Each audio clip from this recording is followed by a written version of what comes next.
actually pre-recorded this and I forgot to hit on record.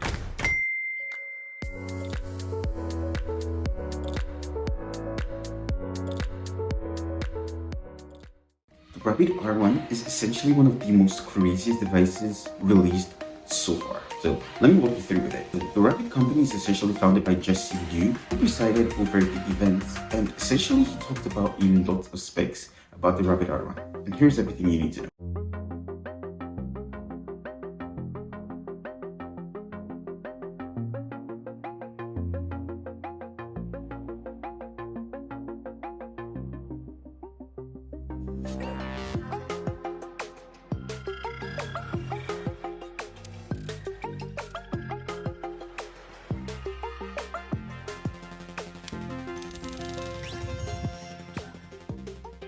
Rabbit R1 is a standalone device driven by natural language, which encompasses the large action model, or LAM.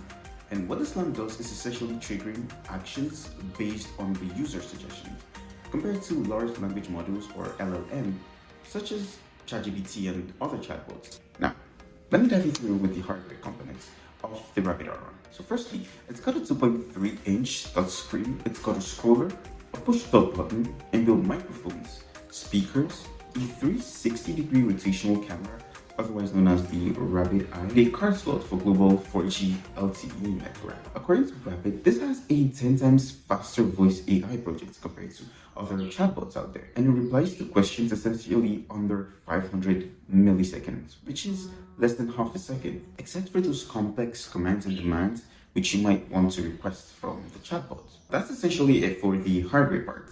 Now for the software, the Rabbit AI has what they call the rabbit hole, which works just like the iCloud or how Google works. And what this rabbit hole does is it binds you to apps, which you would use to trigger actions. Apps like Spotify, Uber, Bolt, and a host of others, which you can essentially use on the go to trigger action. Some examples that were explained during the pitch was auto booking of rides using Uber. Not just booking any ride, you could essentially tell it the type of ride you want. You could equally use it to order meals from your favorite stores and order the best meals or probably most popular meals, whichever one suits your case. You can equally use it to plan complex activities and schedules, like tell it to plan a trip for you wherever you might want to go to and stuff like that. It can equally auto book your flight and so much more. If you literally have this in your pocket, then I don't know why one would need a smartphone. Of course, for social media content. Either ways, now to use the Rabbit Eye or the 360-degree rotational camera as stated, all you need to do is double tap on the push stop button, which essentially gives you a mandate to use the camera. Now, here's my flow with the camera. There is essentially no option to zoom into with the camera. Like, let's say, for instance, you wanted to zoom into a person or an object or whatever photograph you want to take.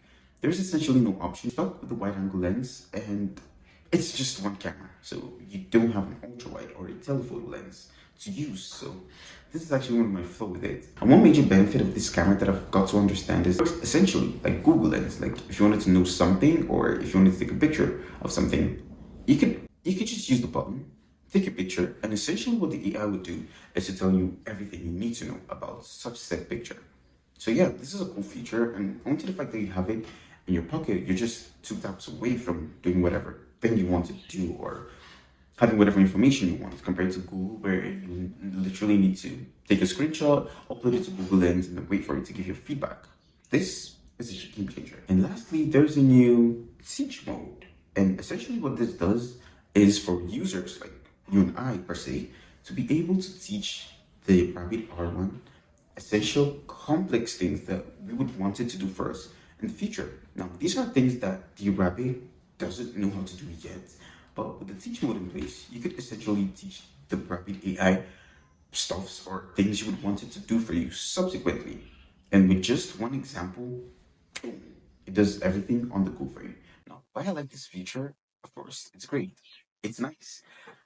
But there's a downside to it. Like, not everybody would be patient enough to want to teach a computer or an AI exactly what you want it to do for you. Like, take for instance, pop your phone out of your box, like straight out of your box, and then you literally need to teach your phone some basic things to do.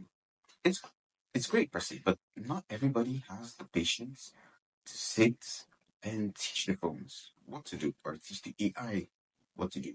Like, take for instance, you have 1,000 complex things you would initially want the AI to know how to do, but because it doesn't know how to, you essentially need to teach this AI bot 1,000 things to do, which is a pretty high number. But the good thing is, once you teach it once, then that's all. It's just like magic. Oh, another flaw is the screen size. While I do like the functionalities of the screen, I think it's too meager. It's too small as compared to what you could actually do having a fully fledged bigger screen size attached to this. Yes, I do know it's not a smartphone, but at least they would have made the screen size a little bit more bigger. Just saying. How would we talk about this without talking about its price? Now, while the Humane AI pin starts at roughly $700, this one, which essentially has much more feature for me per se, starts at just $200 with no hidden fees and no subscriptions. This is literally just the opposite of what the Humane AI pin has to offer. And yeah, what do you think about this? Would you be getting it, or would you prefer the AI pin? And speaking of AI pins, if you want to know more about the Humane AI pin, then I'll leave a link down in the description, or you could click on this banner up here, and I'll catch you guys there.